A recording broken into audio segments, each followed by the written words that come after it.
Bem-vindos à nossa conversa de hoje. Olha, temos um material realmente intrigante aqui.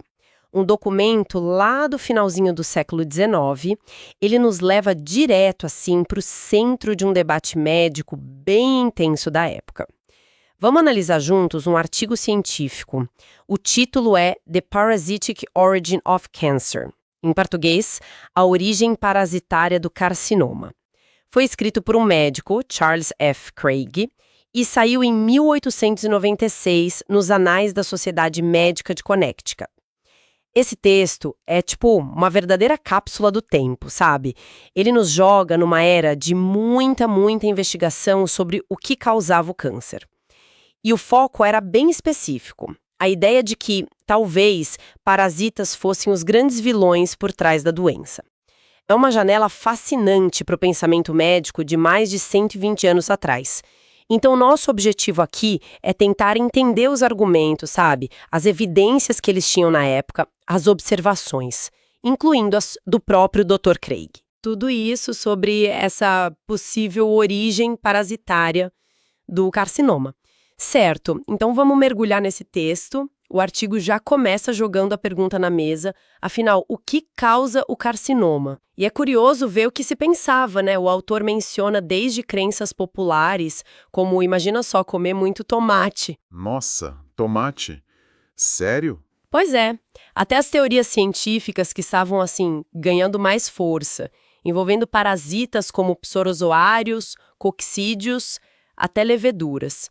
O Dr. Craig se propôs a revisar o que já se sabia sobre essa teoria parasitária e também apresentar as investigações dele mesmo. Exatamente. E o foco inicial era nesses organismos chamados psorozoários ou coccídeos.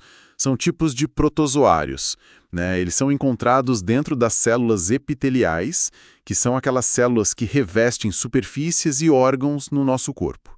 Já se sabia que eles ocorriam em animais tipo peixes, coelhos e também em humanos com certas doenças.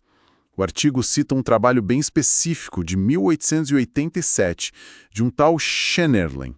Ele descreveu um bacilo, que é uma bactéria em forma de bastãozinho, que ele achou no suco, como eles chamavam, de um câncer de mama.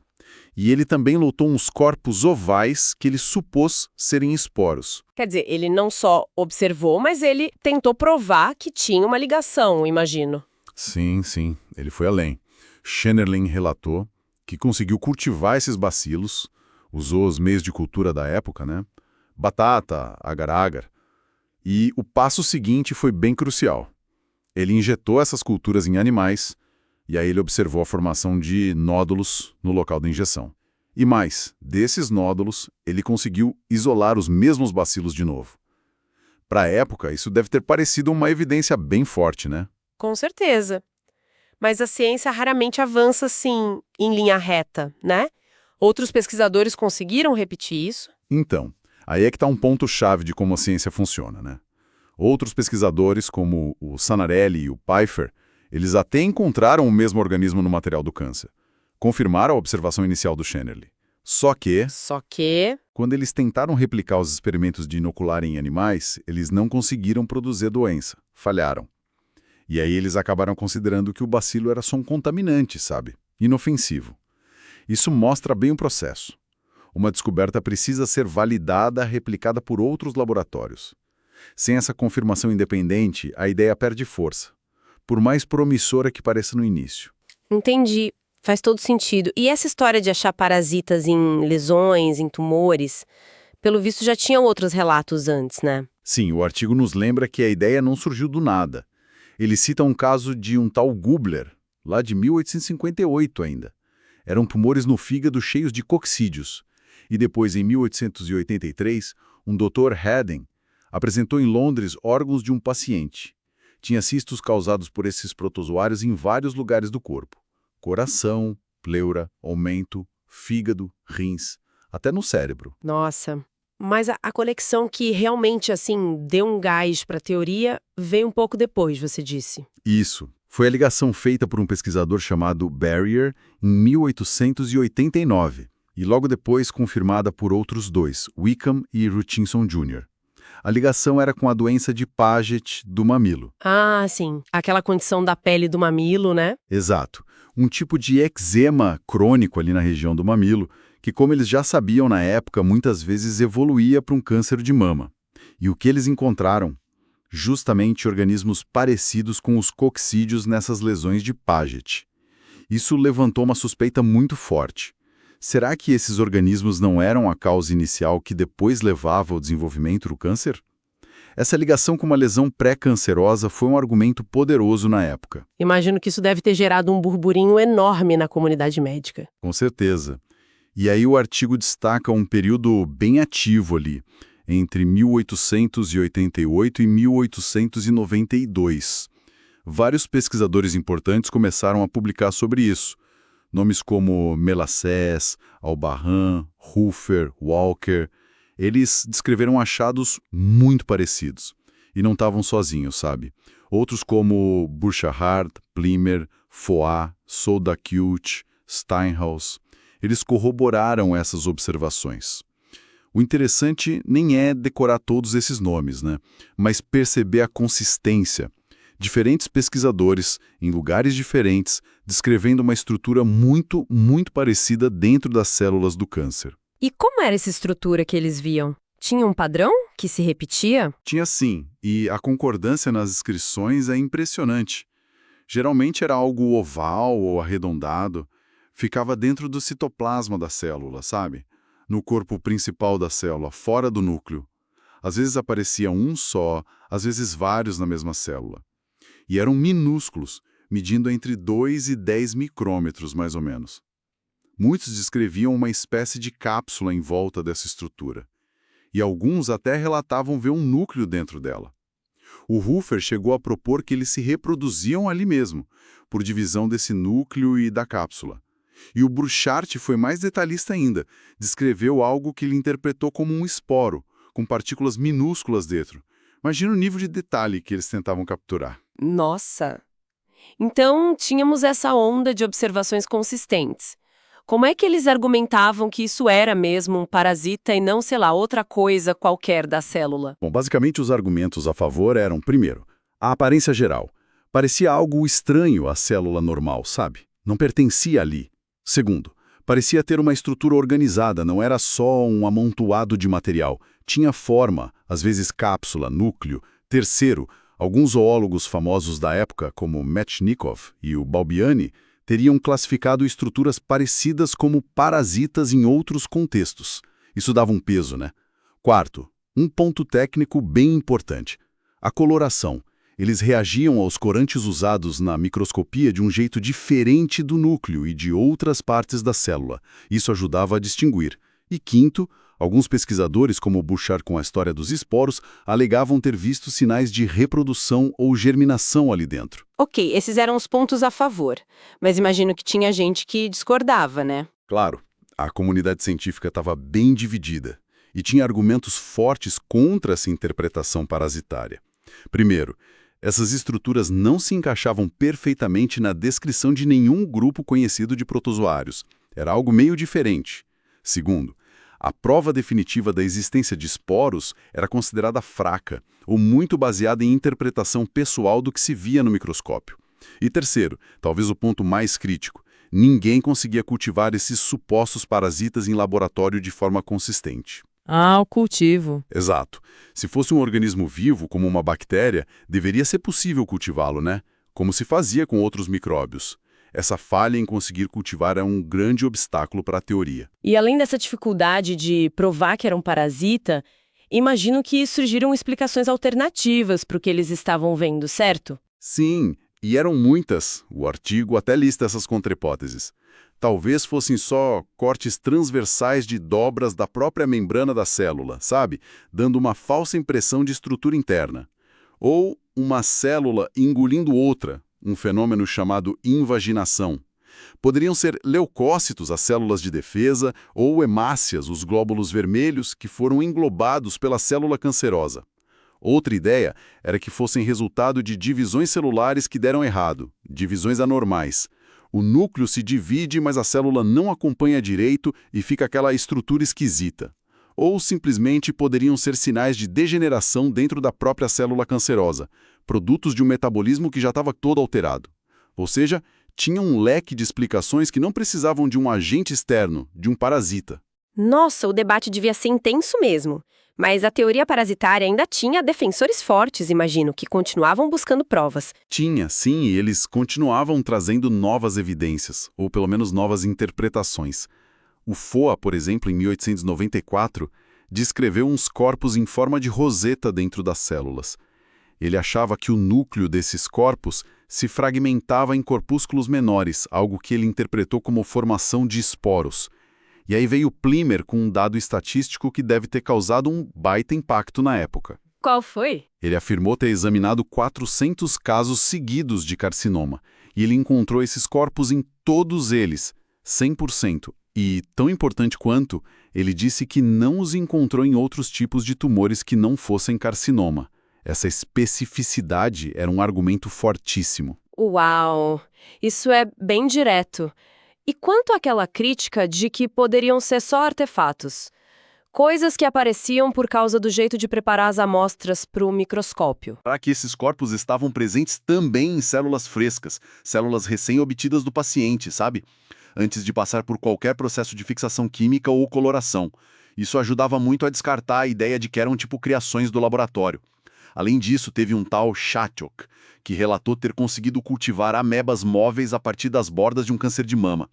E outro, Darcy Powers, descreveu ter induzido a formação de corpos parecidos em células de rato só por expô-las a tecido canceroso humano.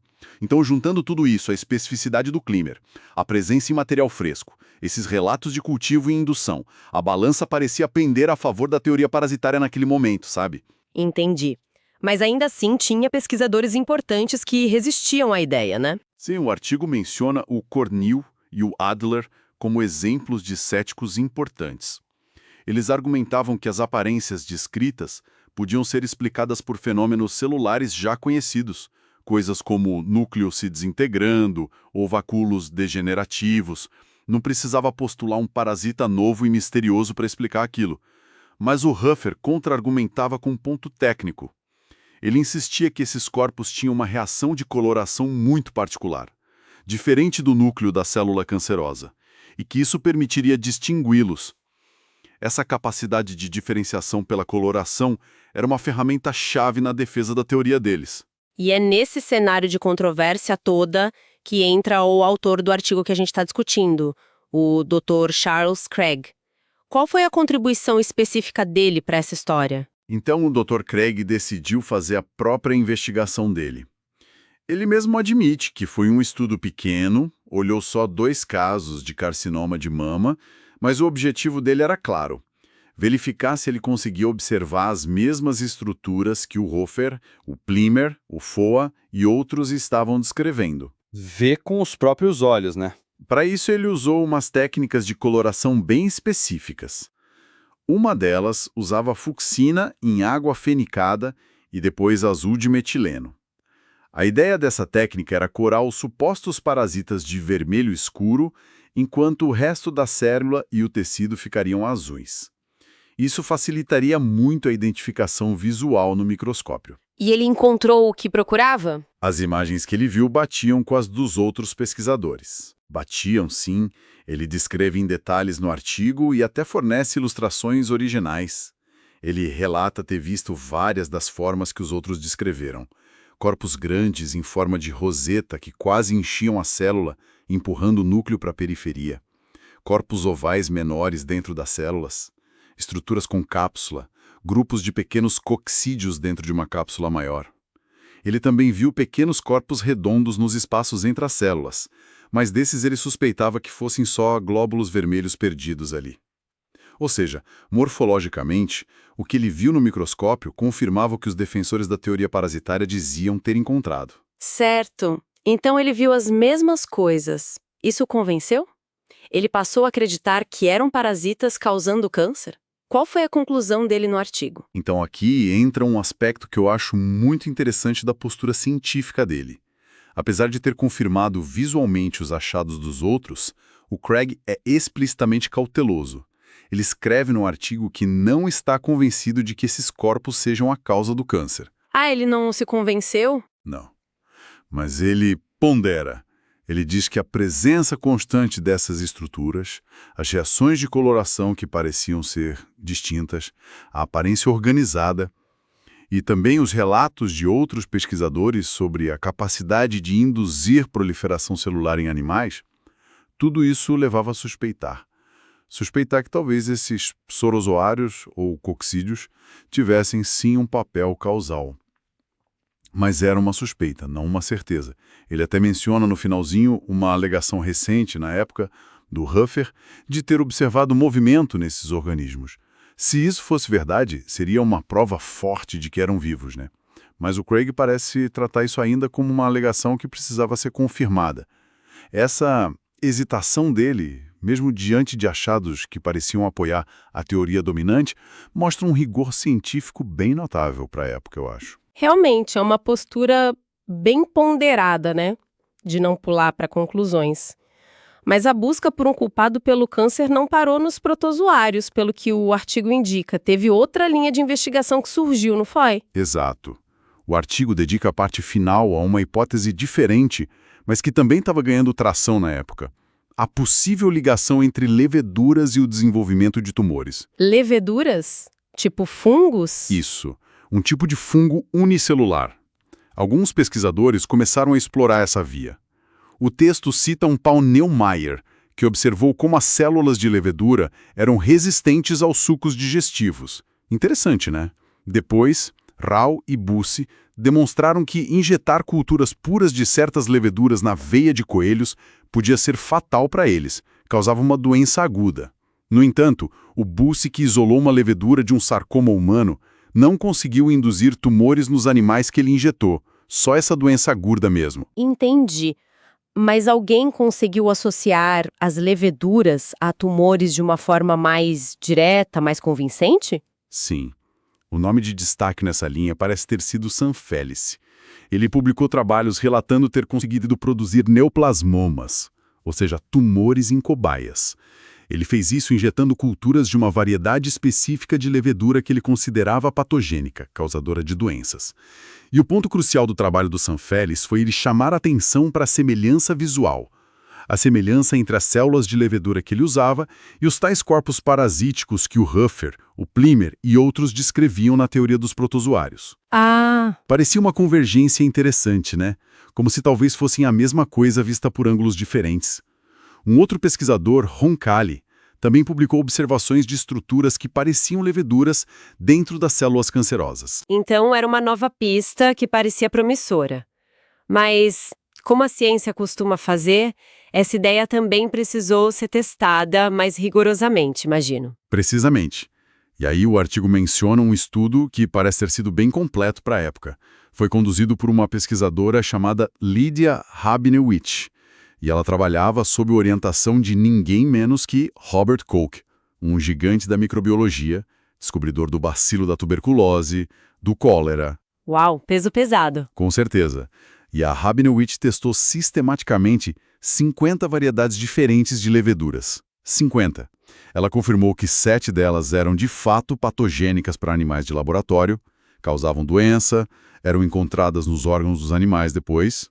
Porém, e aqui está o resultado crucial para o nosso debate, nenhuma dessas leveduras patogênicas levou ao desenvolvimento de uma doença crônica ou à formação de neoplasmas, de tumores, nos animais testados. Ah, então mais um caminho que parecia promissor, mas que não levou a uma resposta definitiva sobre a causa do câncer. Exatamente.